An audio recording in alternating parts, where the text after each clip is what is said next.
मौलाना साजिद रशीदी, यह नाम बीते दिनों नई दिल्ली से लेकर लखनऊ तक की सियासत में छाया रहा है। क्यों, आपको बताते हैं। दरअसल समाजवादी पार्टी सांसद और अखिलेश यादव की पत्नी डिंपल यादव पर इन्होंने अभद्र टिप्पणी की और अभद्र टिप्पणी करने वाले मौलाना के खिलाफ पक्ष विपक्ष सभी सांसदों ने मोर्चा खोल दिया। बात तो यहां तक पहुंच गई कि नोएडा के एक कार्यक्रम में जब पहुंचे तो उस समय हंगामा मच गया, जब समाजवादी पार्टी के कार्यकर्ताओं ने ऑल इंडिया इमाम एसोसिएशन के अध्यक्ष मौलाना साजिद रशीदी को थप्पड़ जड़ दिया। यह घटना मौलाना द्वारा सपा सांसद डिंपल यादव पर की गई आपत्तिजनक टिप्पणी के बाद हुआ। बता दें कि एक शो में मौलाना साजिद रशीदी पहुंचे थे और उन्होंने डिंपल यादव के मस्जिद में पहनावे को लेकर अभद्र टिप्पणी की थी। उन्होंने कहा था कि मस्जिद में सपा की बैठक के दौरान डिंपल बिना सिर ढके बैठी थी, जो इस्लामिक मर्यादाओं के खिलाफ है। उनके बयान को ऐसे तो आप सुन चुके होंगे, लेकिन एक बार फिर से उन्हीं की जुबानी आपको सुनाते हैं। आप लगातार कह रहे थे कि आपके परिवार को, आपकी बेटी को निशाना बनाए जाने की धमकी है, आपके साथ मारपीट किए जाने की धमकी है, लेकिन उसके बावजूद भी रशीदी साहब इतने घंटे बीत गए, ये तो प्रायोरिटी होनी चाहिए ना पुलिस में जाकर शिकायत करना। आप किसी मीडिया चैनल के मंच पर चले गए अपनी बात रखने के लिए, जहां आपके साथ बदसलूकी हुई। मैं कल से ही कह रहा हूँ, मैंने डीसीपी दिल्ली सेंट्रल को रात ही मैंने ये एफआईआर भेज दी थी, ऑनलाइन मेल कर दिया था, लेकिन कोई संज्ञान नहीं लिया गया। बड़ी दिक्कत तो ये है ना कि जब हादसा हो जाता है तब से संज्ञान लिया जाता है, उससे पहले संज्ञान नहीं लिया जाता।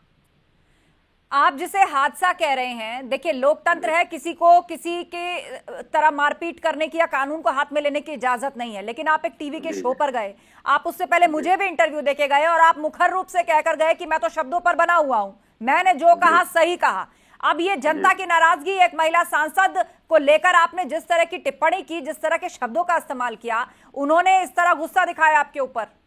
नहीं, जनता की नहीं है, समाजवादी की मिली भगत है, जनता की नहीं है। जनता का क्या मतलब है इसमें? जो तस्वीरें दर्शक देख रहे हैं उसमें दिख रहा है कि 3 लोग हैं, तीनों ने सफेद शर्ट पहनी हुई है और वो आप पर थप्पड़ बरसा रहे हैं। कौन है ये कार्यकर्ता? वो कार्यकर्ता है समाजवादी पार्टी के। ये आप कैसे कह सकते हैं कि ये सपा कार्यकर्ता है? क्या उन्होंने ऐसा आपको बताया? भाई दूसरे को क्या पड़ी है, दूसरे को क्या पड़ी है? क्यों नहीं पड़ी है? इस देश में एक महिला के खिलाफ, एक महिला सांसद के खिलाफ कोई इस तरह के शब्दों का इस्तेमाल करे तो गुस्सा तो किसी को भी आ सकता है ना रशीदी साहब। इस देश में महिलाओं का सम्मान सर्वोपरि है। देखो, महिला जो बात हुई उसका वो मुद्दा नहीं, मुद्दा ये कि हमला हुआ है। क्यों मुद्दा नहीं है? दोनों मुद्दा है रशीदी साहब। आप ये मत सोचिए कि आपने जो कहा या आप जिसको कह रहे हैं कि मैं कायम हूं उसको भूल जाया जाएगा। आपके साथ जो अभी हुआ वो भी गलत है, कानून हाथ में लेने का किसी को इजाजत नहीं है, लेकिन दूसरी तरफ जो आपने कहा तो बाहर निकलना मुश्किल हो जाएगा किसी का, उससे भावनाएं आहत किसी की भी हो सकती है देश और समाज के अंदर। मोहतरमा, ऐसे तो बाहर निकलना ही मुश्किल हो जाएगा।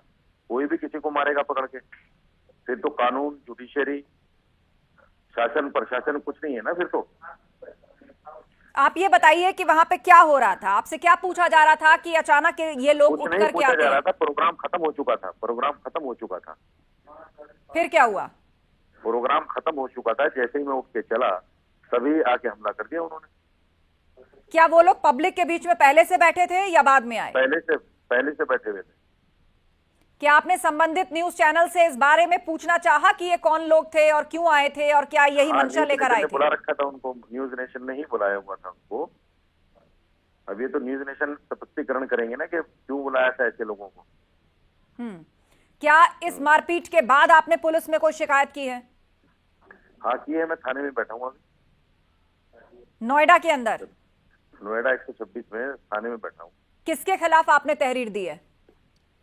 अभी उनका नाम नहीं पता चल पाया, वीडियो निकलवा रहे हैं। क्या संबंधित चैनल से भी जुड़े हुए कुछ लोग हैं? हाँ, वो भी साथ में है, वो भी साथ में है। तो पुलिस को आपने पूरी बात बताई, क्या आश्वासन मिला है आपको? पूरी बात बताई। अभी एफआईआर दर्ज हो रही है, मुकदमा लिखा जा रहा है। क्या ये नामजद मुकदमा है या अज्ञात के खिलाफ लिखवा रहे हैं? नहीं, नाम तो अभी बताएंगे, ये चैनल वाले वीडियो वगैरह निकाल के देंगे सब। और ये जो वीडियो इस वक्त पब्लिक डोमेन में आया है, ये कहां से मिला? मतलब ये तो थोड़ा दूरी से लिया गया है, क्या चैनल के सौजन्य से मिला है या आपके भी कुछ सपोर्टर वहां पे थे? नहीं, मुझे नहीं पता ये किसने डाला है। मुझे पता ही नहीं किसने डाला है। इस बयान ने सपा कार्यकर्ताओं में आक्रोश फैला दिया। तो वहीं नोएडा के सपा कार्यकर्ता मोहित नागर और उनके साथ कुछ सपा कार्यकर्ताओं ने इस कार्यक्रम में, जहां मौलाना भी मौजूद थे, उनको थप्पड़ जड़ दिया, जिसका वीडियो अब सोशल मीडिया पर तेजी से वायरल हो रहा है और चर्चा का विषय बना हुआ है। लखनऊ के विभूतिखंड थाने में मौलाना के खिलाफ पहले से ही सपा नेता प्रवेश यादव की शिकायत पर कई मुकदमे दर्ज हैं। तो वहीं मौलाना साजिद रशीदी ऑल इंडिया इमाम एसोसिएशन के अध्यक्ष हैं। वह अपने बयानों के कारण अक्सर विवादों में रहते हैं। वह धार्मिक और राजनीतिक मुद्दों पर खुलकर अपनी राय रखते हैं। उनके बयानों पर कई बार तीखी प्रतिक्रियाएं भी आती रही हैं। उन्होंने फरवरी 2025 में दिल्ली विधानसभा चुनाव में बीजेपी को वोट दिया था। तो उन्होंने वक्फ संशोधन कानून 2025 का समर्थन भी किया था। साल 2023 में उन्होंने सोमनाथ मंदिर को लेकर एक विवादित बयान दिया था, जिसके बाद उन्होंने माफी भी मांगी थी। अक्टूबर 2024 में एक शो में उन्होंने हिंदुओं के खिलाफ एक आपत्तिजनक टिप्पणी की थी, जिसके बाद उनके खिलाफ शिकायत दर्ज कराई गई थी। यानी कि ये पहली बार नहीं है जब मौलाना ने ऐसी विवादित टिप्पणी दी है। मौलाना साजिद रशीदी एक प्रभावशाली धार्मिक नेता है, लेकिन वह अपने बयानों के कारण विवादों में घिरे रहते हैं। वह ऑल इंडिया इमाम एसोसिएशन के अध्यक्ष हैं और यह संगठन भारत में मस्जिदों के इमामों का प्रतिनिधित्व करता है। मौलाना रशीदी अक्सर अपने धार्मिक और सामाजिक बयानों के कारण चर्चा में रहते हैं। उनके बयानों पर लोगों की अलग अलग राय होती है। कुछ लोग उनके बयानों का समर्थन करते हैं तो कुछ लोग उनका विरोध करते हैं। मौलाना रशीदी अक्सर जो है शो में आते हैं और शो में दिखाई देते हैं। इसी दौरान उनके किसी न किसी बयान की जो है वीडियो वायरल हो जाती है। ऐसे ही शो में वह धार्मिक और राजनीतिक मुद्दों पर अपनी राय रखते आए हैं आज तक, और उनके बयानों पर अक्सर विवाद होता है। कई बार उनके बयानों को लेकर सोशल मीडिया पर भी बहस छिड़ जाती है। मौलाना रशीदी ने वक्फ संशोधन कानून 2025 का भी समर्थन किया था। तो उन्होंने कहा था कि यह कानून देश हित में है।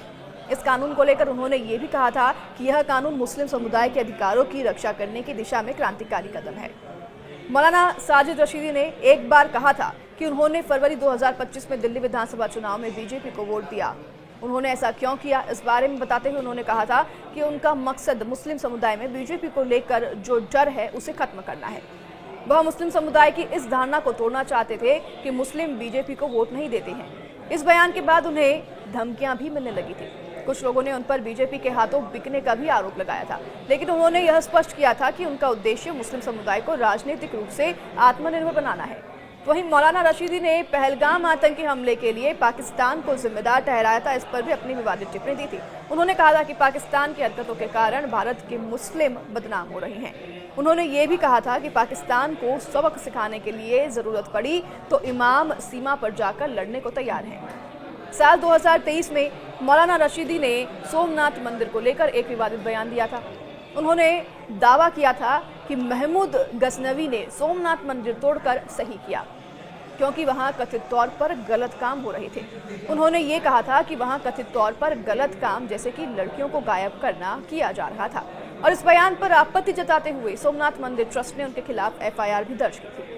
इसके बाद मौलाना ने माफी मांगी और कहा कि उनका इरादा किसी की भावनाओं को आहत करना नहीं था। वहीं अक्टूबर के 2024 में एक शो में फिर से मौलाना रशीदी ने हिंदुओं के खिलाफ एक आपत्तिजनक टिप्पणी की थी। उन्होंने कहा था कि हिंदू जिसे देवी कहते हैं उसी का रेप करते हैं। इस बयान के बाद गाजियाबाद के बीजेपी विधायक नंद किशोर गुर्जर ने उनके खिलाफ शिकायत दर्ज कराई थी और इस बयान को हिंदुओं की भावनाएं आहत करने वाला बताया गया था। अब एक बार फिर से वो डिंपल यादव पर विवादित टिप्पणी कर चर्चाओं का विषय तो बने हुए हैं और सभी की नजरों में हैं। तो ये जब उन्हें आज मारा गया, थप्पड़ जड़ा गया, ये वीडियो भी लगातार इंटरनेट पर तेजी से वायरल हो रहा है, जो कि आप हमारी इस वीडियो में भी देख सकते हैं। आपकी इस पर क्या राय है, हमें कमेंट में ज़रूर बताइएगा। क्या उन्हें मारना सही था? क्या मौलाना रशीदी ने जिस तरीके से बयान दिया उस पर शिकायत तो होनी चाहिए, लेकिन जिस तरीके से उनके खिलाफ ये वायलेंस किया गया, क्या ये सही है? किस हद तक सही है, किस हद तक गलत है? आपकी क्या राय है, हमें ज़रूर बताइएगा।